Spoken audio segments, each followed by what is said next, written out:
Well, what is going on, everybody? Today we're gonna play the Illuvium overworld, and I'm only allowed to use stage 1 Illuvials right here. Alrighty, let's jump in. Stage 1 Illuvials, that's all we're gonna use, and let's see how far we can go. We can still use augments, so this will help us a lot, but those are all we're gonna use. We're running out of time, and we're just gonna put in a Lura versus the enemy Lura. So just by having a ranger more than the enemy Lura, we should be winning this 2-on-1. If not, I'm very disappointed. And we only have 1 life, so there's no checkpoints. As soon as I die, we're out. We're gonna cut the video. It might be right now, but I think our Lura can beat this 1-on-1. Aren't they cute? Such a cool unit right here. A little bit anticlimactic, to be honest. And we got him. So, good first round in the pocket. And now we're up versus a Stoic Hydrolinx. And we're probably gonna sell you, get in the Fury as our damage dealer, and now we need this guy as a tank. Luckily we have this shield right here, and that should be it. That should be enough to beat this Lynx. And actually, -2, -3. Get the physical armor because this guy does physical damage. We can see it right here. The red color signals physical damage. We can see our Fury does energy damage. So versus a Fury, we would use the energy armor. Our Ranger is tanking pretty strong. Our Fury is blasting away, doing so much damage, and we got round 2 in the pocket. Moving on to stage number 3, using only stage 1 Illuvials. So what do we got? We got 2 Assassins, 2 Scions, and an Ador. It's not too bad because our Ranger has a really strong shield, so that will carry us through a lot of the early games. And we don't need much more, I believe. Wow, the augments are really bad, to be honest. So on Omega we gain a shield. We reduce the resistances of the enemy.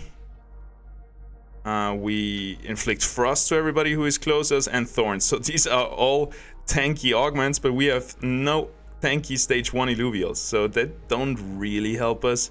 And I guess we're just gonna bring in the Flish to stay safe. That's all we're gonna do. This is an empath, so 2 empaths. They don't have much damage, they don't have much tankiness, so we should be alright. This guy is actually an Aegis, so he's empath plus bulwark, making him a little bit tankier than usual. But we're still able to blast through him, and I don't think we even needed the Flish. But it's better to have him. Better to play it safe right here. And we are moving on to wave number 4. I want to get at least to wave number 15. This is a pretty high goal, but I think we can do it. So, we got a tank, 2 supports in the back. I think we can still do it like this. I don't think we need any more. And we'll see. We shall see how fast this Grokko will die. If he's not casting his Omega, if the blue bar doesn't fill up, then he won't cast his Omega, which would stun our Ranger. Is not happening. Our Flish is firing away his Omega, dealing a lot of damage to the Arcalion, but this doesn't matter. This just gave him a little bit free mana, and now he was able to heal back up. So the Fern is almost about to die, but as soon as he shoots his Omega, his Whirlwind down here, he's gonna stun our 2 damage dealers. But luckily the enemy Fern is dying before the stun was able to hit us. And now it's down to, wow, Flish able to cast an Omega just before he dies, executing the enemy Arcalion, and the Fury damage is absolutely huge. I don't think we can get away with this setup much longer, but here we got 1, 2, 3 Scions in the enemy team, so that's a lot of damage. And this Arcane Flora Lynx will do a lot of damage. He sends down an energy shockwave towards his target, and it's gonna go through the target and hit everything behind him. So if we place our Ranger like this, this energy shockwave is gonna hit everybody. So we gotta get a better positioning then. Maybe like this. This could work. Probably gonna bring in another unit. Maybe an Ador. Ador could be pretty good. Especially back here, because then he will be the target for both the lasers of the Shrimp and of the Flish right here. And our main damage dealers won't be targeted by that laser. But actually Ador is walking up. He's now standing in everybody, which means the Flish laser could actually hit the Fury. Our Flish is gonna hit the enemy Flish. And let's see, look at that damage. That's insane. Can we still do it? I think the enemy Flish got us. Oh my god, that was so close. Ador right here holding up the torch for us, able to secure the win for us. So now we're up against a lot of empaths. We got this Ardorius, will be really hard to get through him, and I think we're gonna focus the Kuka first because this is an easy kill right off the bat.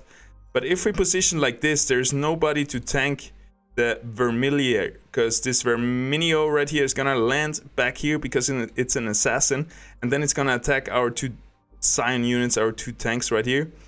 And we don't have any tanks to back that up, so I guess we're gonna get that Ador in, and we're gonna make him our off tank with those augments. So what's the tankiest augment? Probably this, giving us a shield once he casts, giving him, let's give him physical resistance, max health. I'm not sure if Verminio actually does physical damage with his auto hits. Definitely his cast does energy damage. So what else can we give? Reduce the resistances, don't need that. Let's give him Inflict Frost as well, and let's hope this will be enough. I think the Ador should be able to tank the Verminio right here. Let's see what... Yeah, the Verminio damage is actually split, because it's an Empath and Rogue, a Revenant. So Empath does energy damage, Rogue does physical damage, so he does both with his auto hits. But actually his cast does energy damage, so you can see the blue bar is way bigger, and his main damage output is energy damage. But we were able to clear this wave easily. Our Ador tanking so well. This is gonna be our off tank for the round, and we're looking good. We might have to rebond our Ranger, because right now it's a Harbinger Magma, and I think we could get a little bit better augments right here. I mean, Harbinger is pretty good. As long as he's able to cast his Omega, he's gonna get tankier and tankier. As you can see here, when he casts Omega, his physical and energy resistance are increased. So that's really good. So we're fighting versus Dualef and Ramfight. Ramfight will be tanked by our Ador. Our Ranger tanks the other ones, and our two guys are gonna go over here. This setup looks pretty good, but the only problem is if Dualef casts his laser, we're dead. So if we position our Ador here, at least the Dualef laser is only gonna hit the Ador. Probably gonna nuke him right over. And I don't know, the other those two we're gonna slap on one of the rogues, because they actually, this one affects the units close to him.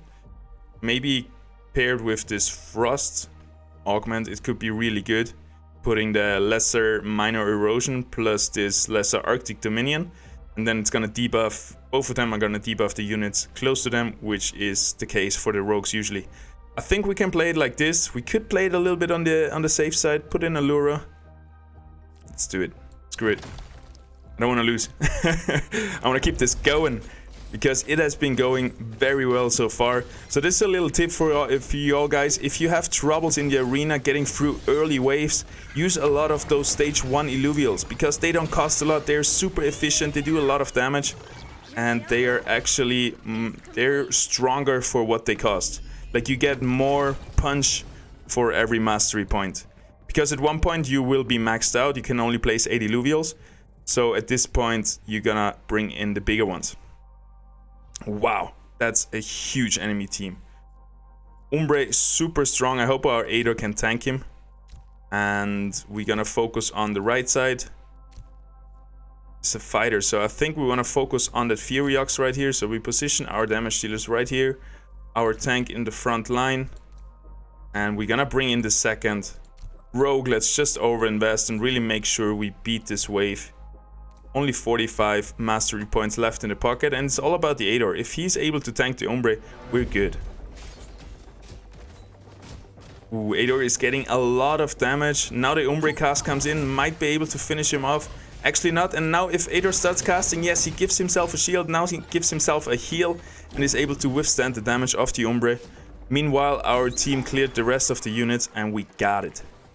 We definitely invested a little bit more, but yeah, we want to get through those waves.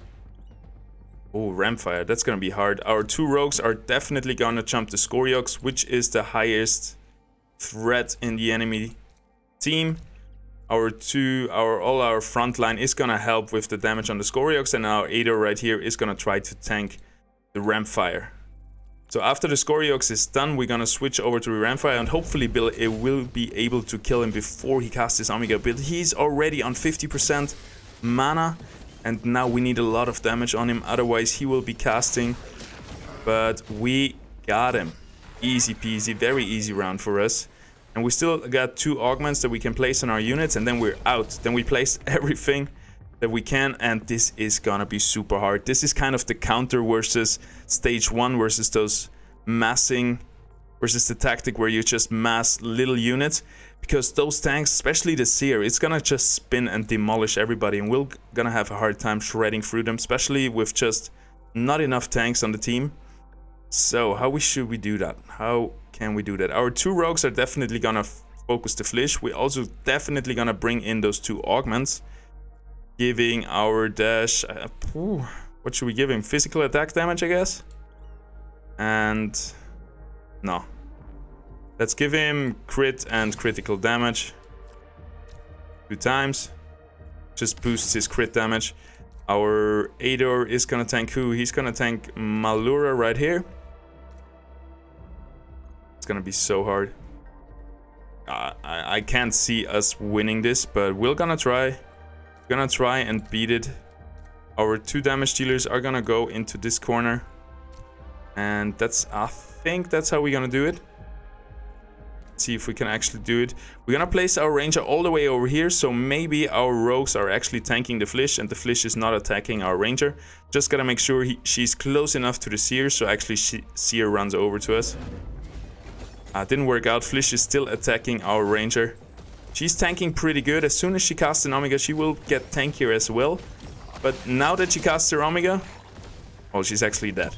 So Harbinger in this case didn't bring much. Like, Harbinger is only very valuable if you actually are able to cast a few times your Omega ability.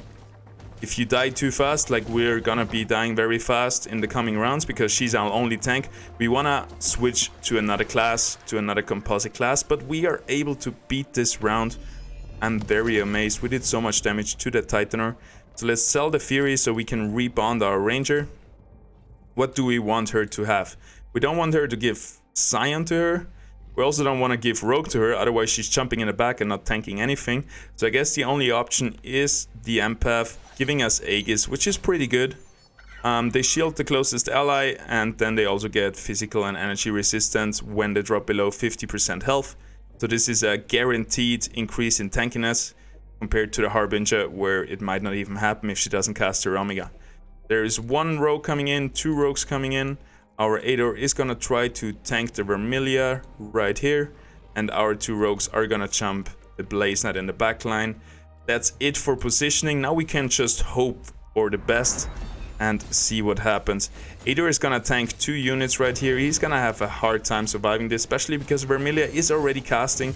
He's gonna last hit and finish off our Ador. Super close to casting his ability. The enemy Blaze Knight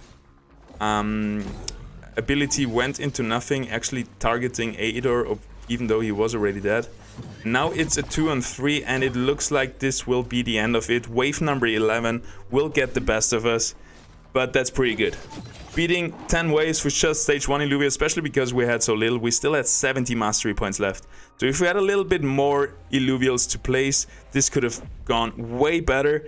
It went good already. This is a very nice way how to experience a different side of the arena and get some different input and really like broaden your horizon, because you're forced to play units that you usually wouldn't play. So this is a really good tactic, and it's a lot of fun. Brings in a fresh wind into the arena. I hope you enjoyed this content. If you did, hit that subscribe button. I see you tomorrow. Thank you so much for watching, and here is another video that you could enjoy.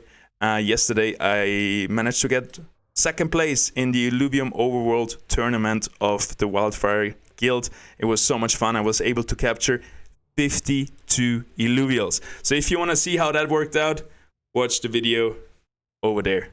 Have a good one. Peace out. Adios. Bye bye.